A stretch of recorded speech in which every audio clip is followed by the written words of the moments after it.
What do you do when life gets too busy to make art? Is there anything that you can do? Because every day I wake up and I think about how I would love to be able to sit down and make art uninterrupted with just zero cares in the world. I'm sure a lot of people think that. I do feel privileged to be able to fill my day with things like going to the post office to drop off my orders and whatnot. But at the same time, I do really miss the days of being able to sit down and create art. It just always feels like it's so far away, being able to sit down and just have a relaxing art session without the pressure of a impending deadline or without the pressure of knowing that I have a limited amount of time before my daughter wakes up or is wanting me to entertain her. And that doesn't even include things like having to go to the grocery store or taking care of your house or spending time with your family. I would be lying if I said that it doesn't weigh heavy on me sometimes to know that I can't just sit down and make art whenever I want for however long I want. Even though I have tons of ideas ready to go, I just can't. I don't have the ability to sit down and do it, because while yes, creating art is therapeutic for me, it is not healthy for anyone to have their brain on all the time. That's just not healthy. It's not a healthy thing to do. And while I do love making art, it is a really nice, fun experience for me. It also is always something that I am trying to monetize. I also have a full-time job as a graphic designer, so that is another thing that kind of zaps my time away. And I am super lucky to be able to work from home. And as silly as this sounds, it kind of makes me a little bit jealous of the fact that I am always making art for other people, whether that be graphic design or poster design or whatever I'm making. It's a rare occurrence for me to make art only for myself. I think something I need to start doing is perhaps maybe going to bed earlier and waking up a little bit earlier to have a dedicated time slot for making art for myself, because I just don't think it's super sustainable as an artist to feel this way about making art all the time, because I know there will come a day when I will be having art block and it will seem like I have all the time in the world to make art and no ideas. It's just kind of ironic, because it seems like when you have time to make art, you do not have ideas. And when you do not have time, you have tons of ideas to make art. That doesn't really seem fair. It's kind of unfair, honestly.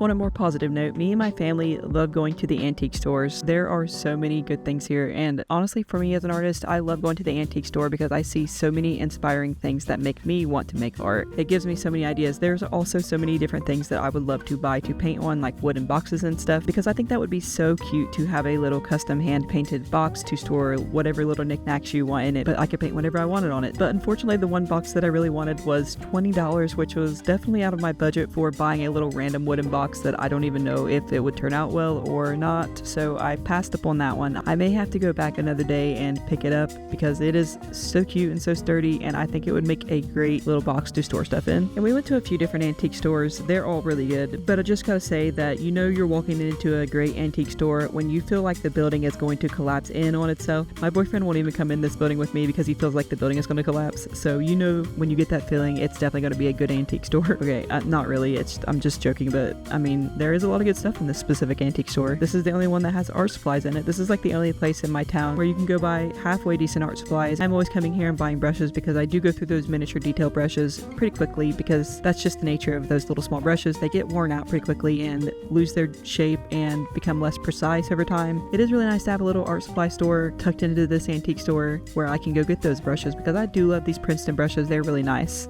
for the price, especially. I really loved this mug that I found. It was so cool. I really would love to make mugs where something is incorporated into the handle. I've seen a few of those lately and they look so cool. It's so smart. And I definitely would have bought that cup, but it was made of plastic. I thought it was made of ceramic. If it was made of ceramic, it would have been coming home with me because it is so neat. Okay, one thing that I look for whenever I go to the antique store is old antique frames that have some interest to them. I never buy them if there's a picture inside, because I know that whenever I take that home, I will feel horrible about taking that picture that's inside it and throwing it away or whatever, because I just know that someone put that in there, and it just makes me a little bit sad to take that out of there, even though that person didn't want this. They got rid of it, someone donated it or sold it, whatever, and it's just not, someone doesn't really want that anymore. But I don't know, I just can't do it. It makes me a little bit too sad to take out the picture and put something that I made in it. So unless there is no picture inside of a vintage picture frame, I will most likely not buy it, because I've done that in the past and it made me feel horrible to take out the picture and replace it. But me personally, when I go to the antique store, I am on the hunt for things that I can repaint and sell, because there's so many things in here that you can never buy from the store, and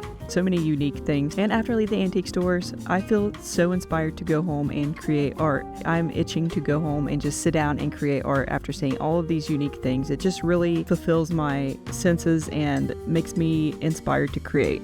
Personally, I think I would do really well if I just brought a sketchbook or paint whatever I'm using into the antique store and just sat down and drew a bunch of things from life. I think that would be so cool. I need to see if I'm allowed to do that, because I think I would really flourish in this environment of just this chaos and all of the different things that I could pick from to draw. I think that would be such a fun thing to do. I think that would be really cool if more people could start to do that, because there is so much visual interest inside these stores. It's just amazing. Like I said earlier, I felt so inspired after coming here that I immediately went home, and luckily, thank goodness, my daughter took a nap. She never takes naps anymore. She's outgrown naps. But right after we got home, she was super tired and took a really long nap, and I was able to sit down and actually paint something for the first time in a really long time, it feels like, for myself, and I enjoyed this. But at the same time, I was operating under a deadline and felt like I was rushing a little bit and did not spend the time I needed to really flesh out the details, and as a result, I kind of don't like how it turned out. I was really struggling with the background, especially because I didn't know what to do. I kind of feel like I ruined it a little bit when I finally got to the background. I ruined it by painting it dark blue, and I still haven't finished it. After I got to the point at the end of this video, I did not keep going. It has sat on my desk for several days now, and I just am afraid to approach it because I feel like I just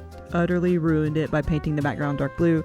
I started painting it black over that, but I just didn't feel like it was going the way I wanted it to. So I don't know if I should just start this piece over or if I should try to salvage it or what, because I do like the idea of it. I think it's a really cute idea of a little frog holding a flower with a bee on it, but I don't know. Maybe I just need to go back and retry it and start over from scratch and just leave the background white. But I also love having the background toned with the color, so I don't know. I'm kind of torn. I don't really want to have to mask out the entire background so it doesn't get paint on it. Or could I go a totally different route and just scan it and just remove the background digitally and just pretend that the background was never there and just sell prints or stickers like that? I think that's probably what I should do, because I don't know. I feel like I'm wasting a lot of paint doing this trial and error thing with such a large area of the background, and I think that I should preserve it a little bit and maybe just try to scan it and see if I can get it to look a way that I like it to look, so that I can move on and have a decent piece. Because there's nothing worse for me personally than to use what little limited time I have to make art and use it to make something that I'm not happy with, because that feels so frustrating, so defeating. I feel awful when that happens, even though I know it's practice. Every time I paint something, I learn something new. I learn new troubleshooting skills for painting, and that is invaluable. But at the same time, I do feel like I wasted my time, and since I don't have a lot of time to waste, especially when it doesn't turn out how I expected it to. But you know, at the end of the day, I do understand that, hey, I haven't been painting a lot lately because I've been so busy, and you know, sometimes you need to work your skill back up. For me, it's not really like riding a bike. It's not something that you can just automatically jump right back in and be good at again. I mean, I know the basics, but the more I do it, the better I get. The more often I do it, the better I get. Thankfully, I'm able to look at it from that angle, and that makes me feel a little bit better. And I'm excited to make more art now. So thank you so much for watching.